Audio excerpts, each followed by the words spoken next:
My name's Charles MALKI, biologist and plant expert with Ivory Organics, where we grow cool plants, and today we're going to be talking all about thinning your fruit trees to prevent breaking and damaging the structure of what you've worked so hard to accomplish. Can you believe that this tree behind me is just slightly over a year and a half old?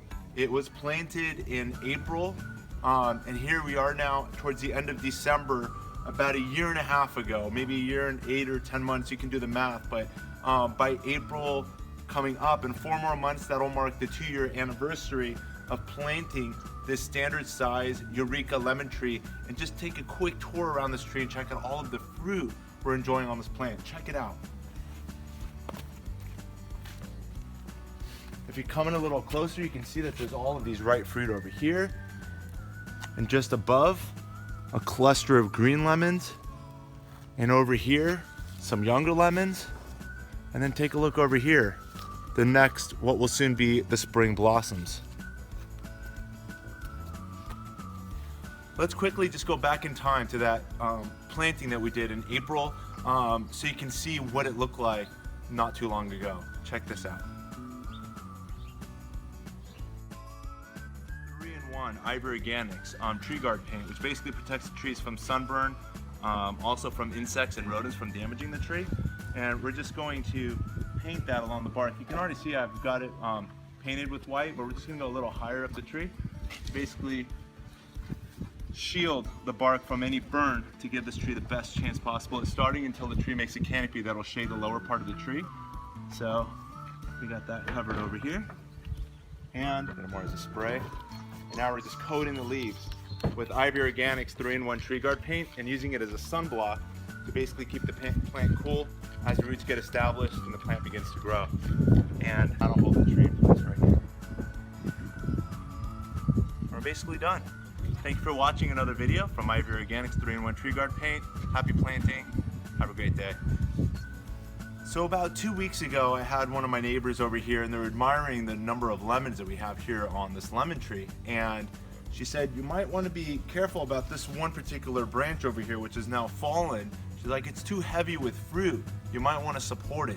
And again, the lesson on this one is talking about thinning the fruit to prevent the risk of broken branches, because now we're going to have to, reconsider the shape of the tree, and now we've lost a very significant branch towards the production from year after year that we've now lost. And we're going to try to find a way to salvage and correct this with the months and the years to come, and I'm going to teach you how right now. Coming a little closer, I first want you to take a look at the wound over here. Check this out.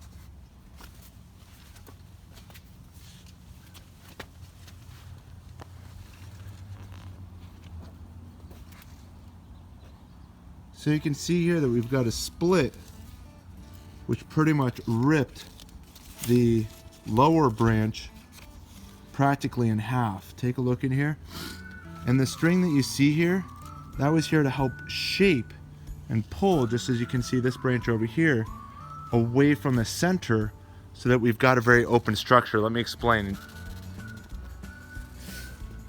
So if you take a look, what we've done is had we not pulled all of these branches as we've done in lessons in the past, and I'll put these video links behind, we would have ended up with a very upright Eureka lemon tree with all of the branches pointing in the upward direction. But what we did is pull the branches out to basically open the canopy, maximize light, maximize the exposure to each of the leaves so we can increase our fruit production, and we've accomplished just that. What we're going to do now is we're going to correct this branch, and we've got one of two choices here. First, some people will simply prune the branches, which is what we're going to do now.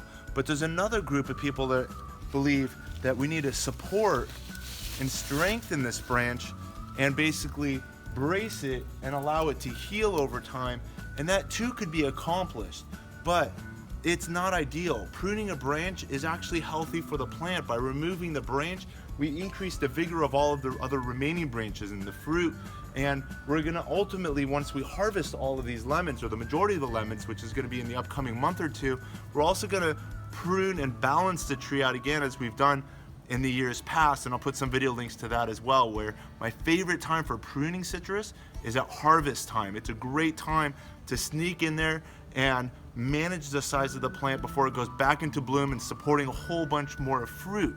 So right in between harvest is a great time to also manage and control the size of your plant. So what we're gonna do here today is, instead of again bracing and supporting this plant and trying to salvage this cluster of fruit, what we're gonna do is we're gonna first harvest the fruit, like so. We're just gonna go here with our pruners, and we're going to basically save these lemons. And although they're not ripe, they can still be used for marinades, salads, and it also still adds excellent flavor to any of your water as well. So none of this is going to waste, even though they've not quite reached maturity and their maximum flavors. Now that the fruit are all removed, what we're gonna do is we're now gonna prune this branch down. So we can come a little closer. What the goal is gonna be here is to simply prune it as close as we can to where the damage is. So our choices here are to either simply go with our pruners. If it's a larger branch, you may need to use a saw, but we're simply gonna go with the pruners, and what we're gonna do is we're gonna try to prune as close as we can to the living part of the stem and the trunk. We're gonna wanna remove as much of this as we can and clean it up as much as we can, like so. And there we go. And you may notice over here that there's a lot of serrated parts as well. We're gonna try to clean that up as well, as much as we can. And then the last tip here is, now that we've got a weak joint over here, you can see that half of the wood is now missing. We're gonna wanna also shorten the load from up above. So what we're gonna do is, I'm gonna stand up over here. And what we're gonna do is, we're probably gonna go up. This branch right now is measuring about 8 to 10 feet above this damaged joint. And what we can do here is, we're simply gonna prune it like so. I'm gonna take that branch out like that, and this branch out like that. And now by removing this load off of the wounded branch, as this branch heals and calluses over, which will take about another year or two, this branch will be getting stronger as this wound also gets stronger, and eventually we'll have another great branch over here. The other thing we've got to quickly do as well is we're going to coat this with the Ivory Organics 3-in-1 product, and let me share that with you real quick as well. I've got a can right here at the base. What we're going to do now is we're going to use the Ivory Organics 3-in-1 Plant Guard protection against damaging sunburn, insects, and rodents for uses on your roses, fruit and nut trees, ornamental trees, and shrubs. And the value in here are these active oils that are here, which include castor oil and cinnamon and clove and garlic and peppermint, rosemary, and spearmint oils. And what these oils are going to do is they're going to help keep insects from entering this wounded tissue over here. And let me show you how bad this can get, because this is going to take about a year, possibly 2 years to callus over and close. But let me show you what that's going to look like at Griffith Park, where there was a tree that was pruned about 10 years ago, and you can see all the termites and beetles and all the infestation that's happened within the exposed wood of the tree. Check this one out. But I just had to share this tree that's here at the park, and if you take a look, this large opening was once a branch that was pruned from the tree at least 10 years ago, possibly even 20. And I just want to show you the damage within the tree. And it's in the process of being hollowed out by termites and beetles. Take a look at all of these holes in here, and if you zoom in a little closer, you can even see the ants that are trailing in and out of these tunnels. And I've seen a lot of these ants carrying eggs and food and all these different particles within the plant.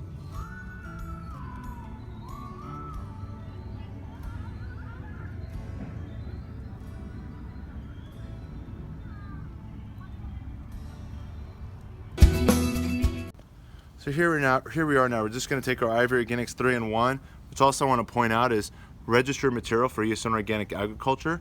But we're simply going to take the product and now coat that exposed surface like so. And now we've created a barrier that'll repel and prevent boring, beetles, and termites and any other pathogens from entering this exposed area while it heals over the next year or two. And that's it. Most research will advise that you do not put any paint or tar-based products on a wound such as this, as it would trap moisture and potentially lead to rot within the tree. By using Ivory Organics, there's no latex in here, there's no tar in here, and it actually allows water to pass and breathe through the wound. So that's actually a healthier alternative to still accomplishing the benefit of repelling pests while at the same time allowing moisture to pass. So that's the Ivory Organics 3-in-1 product. I'm gonna come in a little closer. Let me show you the base of the trunk. As you can see, when we first installed it, we whitewashed the tree. And even now, almost 2 years later, we're still whitewashing the tree. And you can see that we started this about a few days ago, and we're gonna finish it off right now. I wanna make sure I pull some of these wood chips back. You may also notice back here some pieces of the watermelon, of the pumpkin that we actually recycled from Halloween that are around a lot of our trees in the garden, and basically all of the insects and the biology that exists around the tree basically decomposed it, returning it back to the elements to ultimately refeed the trees in the garden. I'll put that link to that video as well. But what we're gonna do now is just take the Ivory Organics product and we're gonna go and coat it as low as we can. During the winter months, which here we are now at the end of December, we're offering the plant now insulation by coating it with the Ivory Organics products. And it doesn't necessarily have to be the 3-in-1. We've also got the whitewash products as well.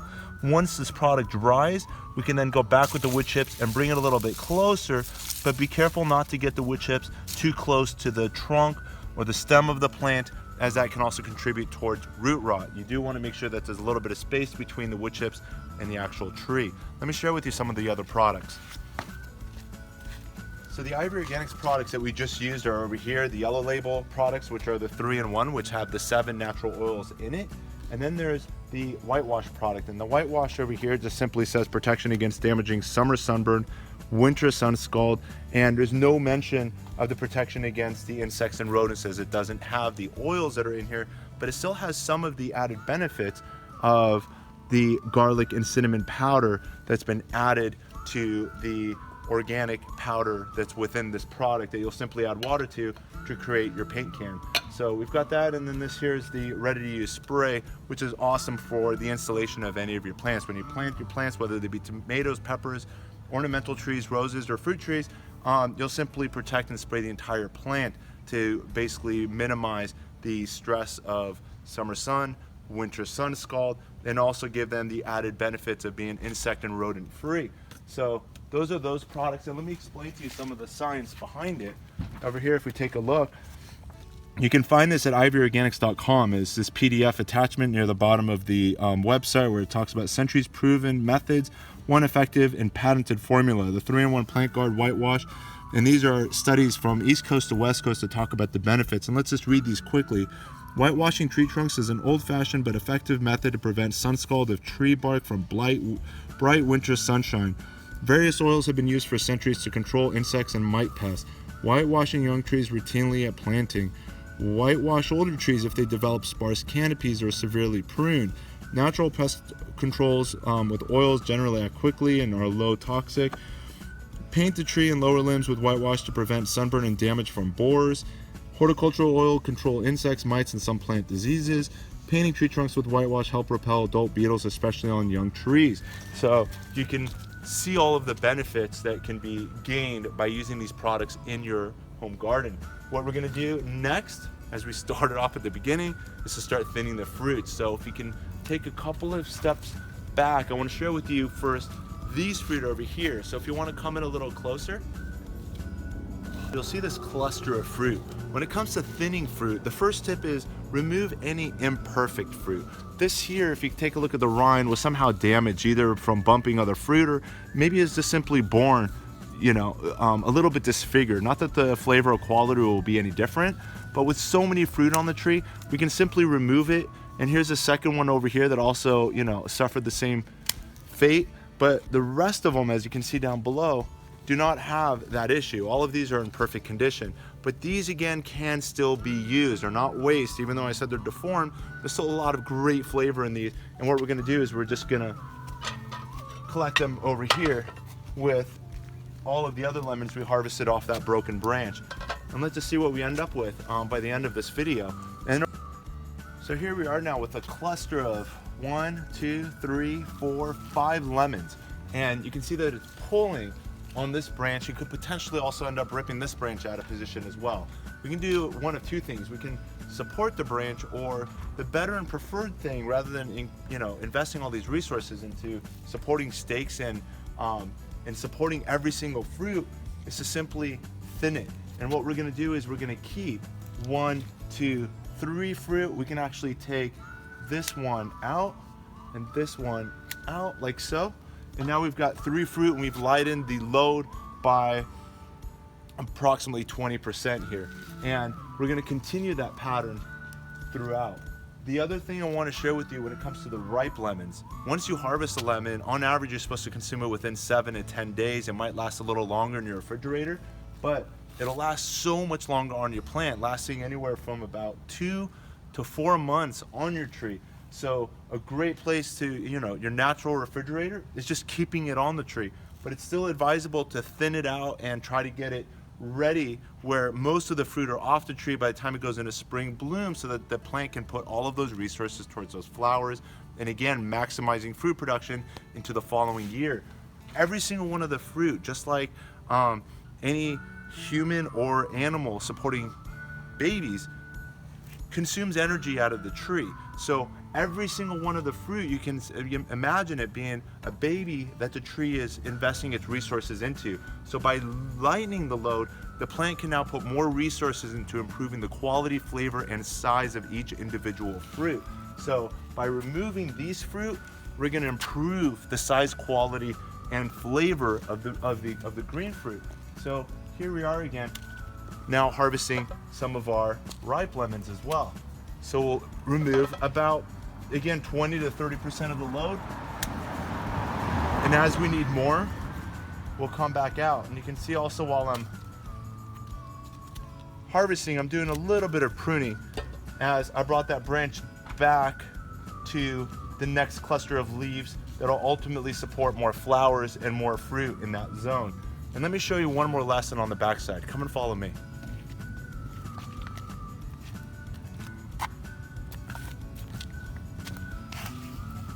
So here we are now with another cluster of fruit. You can see we've got our ripe yellow lemons, and then we've got some green lemons. And then if you come in a little closer, you may even notice that we've got some flowers, and then we've got some baby fruit. And when it comes to thinning your fruit, I've had people ask, like, should we ever thin the smallest fruit? And the answer is no. Wait until those fruit get somewhere closer to 1/3 or 1/2 the size of maturity, so that you know that in fact the plant is going to support it, because then the plant will also automatically let go of some of the excess lemons. From all of the flowers that the plant will produce, on average it could be as little as 3%, 5%, 10% of those flowers will ultimately yield those little fruits that'll eventually turn into your ripe fruit. So let the plant do the initial selection and weeding out of the best flowers that will ultimately turn into those fruit. And then once they get closer to a medium size, that'd be a great time to harvest those. And then again, you can recycle them and still turn them into usable. And then you can still use these and consume them just as you would otherwise a ripe lemon. And now let's take a look over here. We've got another pair of fruit. We'll take the riper one out over here. Over here we've got a cluster of 4 more. We'll thin it down to 3. And back here we've got another cluster of 4. And we'll thin it down to 3. And what we've done is we've significantly lightened the load. And as these fruit continue to swell up and gain more weight, we're going to continue thinning these out on a week-to-week, month-by-month basis, so that we don't end up damaging all of these young branches that will eventually be the primary branches for supporting fruit for the many more years to come. So less than a year and a half ago, we installed this orange tree with a series of 4 other citrus trees that I'm going to share with you in just a minute. And over here to my right was about a dozen other citrus trees that we're talking about a lesson of a variety of different citrus that could be planted in the home garden.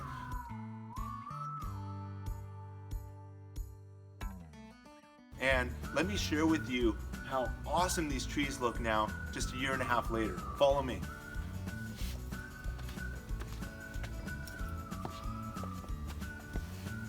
So we've got our first orange tree. We have our second orange tree with its first fruit, which is very close to ripening. And again, here we are at the end of December. And then over here, check these out. Our ruby red flame grapefruits. And again, in the topic of thinning fruit, even though they're not quite ripe, I'm gonna take one off. I'm assuming there's gonna be some sweetness in it because as it gains color, the tartness in the fruit becomes sweet. And let's also lighten the load on the other ones. So again, it's gonna improve and enhance the quality and flavor of the remaining fruit. So let's share this together. Coming a little closer.